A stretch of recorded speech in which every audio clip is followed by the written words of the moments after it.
The northern stretches of the San Francisco Bay Area hold a particular kind of stillness.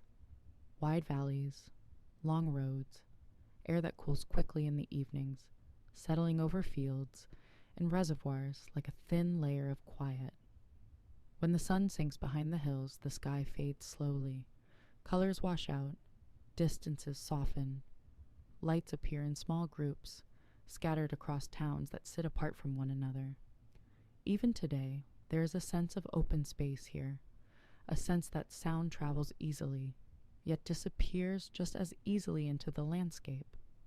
It is a region where fog rolls in without haste, and where time seems to drift rather than move. It was into this quiet, many years ago, that a series of events unfolded. Events that remain partly understood, partly uncertain, and partly absorbed into the long memory of the place. There are still nights when the wind moves gently through the trees, carrying nothing but a distant hum from the roads below. Nights when the area feels unchanged, as if holding onto stories that never fully settled. In the late 1960s and early 1970s, an unidentified individual began communicating with the newspapers and law enforcement in Northern California. The letters were written with deliberate care. Their tone was unusual, detached, structured. Within them were references to actions that had taken place in different towns around the Bay Area, references that connected the unknown writer to events that had shaken these quiet communities. This person used the name Zodiac, a name chosen by the writer, not given by others, a name that arrived without explanation and has remained without clarity.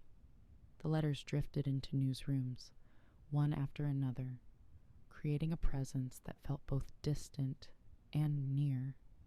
Someone unseen, yet reaching into the public space through written lines. The individual was never identified. No confirmed name, no confirmed background, only scattered details left behind through communication, observation, and fragments of action. The earliest confirmed events linked to the case occurred in 1968 and 1969. They took place across multiple locations north of San Francisco Vallejo, Benicia, Napa County, San Francisco itself. Each location was calm before and quiet after. Roads that ran near water, parks and turnouts where darkness gathered early neighborhoods, where houses sat at a distance from one another. Witness accounts and documented timelines offer pieces rather than a full picture. A car seen briefly, a figure described with limited detail, movements that began and ended within minutes, leaving behind more silence than understanding. The letters began soon after these events. They arrived at different newspapers, often referencing specific details not publicly known at the time. Some letters included coded messages written in symbols rather than words. These ciphers added another layer of distance, information offered, yet obscured. Over the following years, additional communications were sent, some longer, some shorter, some with confident statements, others with ambiguity. With time, the frequency decreased, then stopped altogether. No confirmed letters have been attributed to the writer after the late 1970s. The timeline ended without explanation. No final message, no confirmed sighting, just a gradual fading from public space. Several points in the investigation stand out. One of the coded messages sent in 1969 was solved by a school teacher and his wife. The solution revealed statements about the writer's perspective, though no personal identity was disclosed. Other ciphers sent later remain unsolved or partially solved, holding on to their meaning even decades later. Composite sketches were produced from witness descriptions, but no confirmed suspect was ever identified. Names were considered, individuals were questioned, but each step led to uncertainty rather than clarity. Physical evidence was collected from different scenes and letters. However, the technology of the time offered limited help. Later re-examinations provided new possibilities, but no definitive answers. A turning point came not through discovery, but through time itself. As years passed, the case shifted from active search to long-term inquiry, from headlines to history, from immediacy to reflection. The letters remain among the most tangible pieces connected to the case. Paper that has aged, ink that has softened, stamps that mark the era. The handwriting is distinctive, with sharp angles and deliberate spacing. It reflects an individual who wrote carefully, with attention to structure. The ciphers consist of symbols arranged in grids, some simple, some complex. Their appearance suggests patience, though their meaning remains uncertain in several cases. Other objects exist only in records: a pair of gloves, shell casings, pieces of clothing, footprints noted but not preserved. None of these objects have provided a confirmed identity. Instead, they remain quiet artifacts, fragments of moments that cannot be fully reconstructed. Over the decades, many theories have emerged, each held with varying degrees of certainty.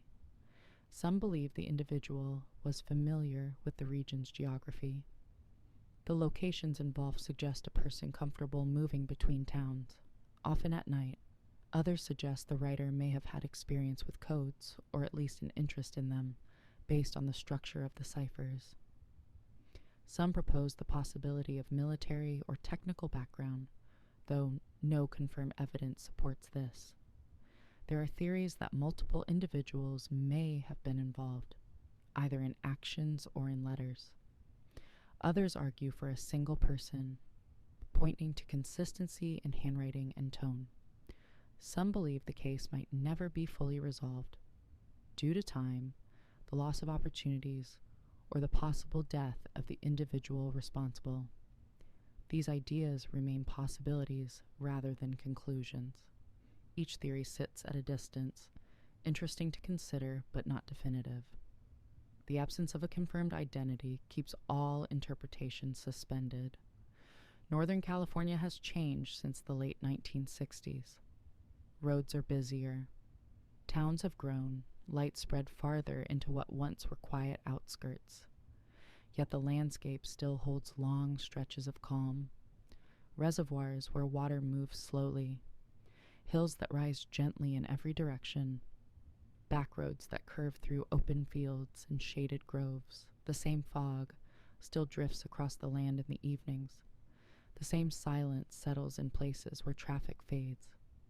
The region carries both memory and distance, an awareness of what happened here, and a recognition of how much of it remains unclear. The story of the Zodiac Killer exists within this space. Part fact, part uncertainty, part echo. More than half a century has passed since the first letter arrived. Paper has aged. Voices involved in the investigation have retired or moved on. New generations know the case only as something unresolved. The identity of the writer remains unknown. The final movements of the individual remain unrecorded. The story continues quietly, carried by memory rather than evidence. Time has softened the edges of the events. The letters rest in archives. The locations look different now. The nights feel the same. There is no conclusion here, no final word. Only the landscape, the distance, and the silence that follows. A silence that has lasted for decades. A silence that may continue. A silence that simply remains.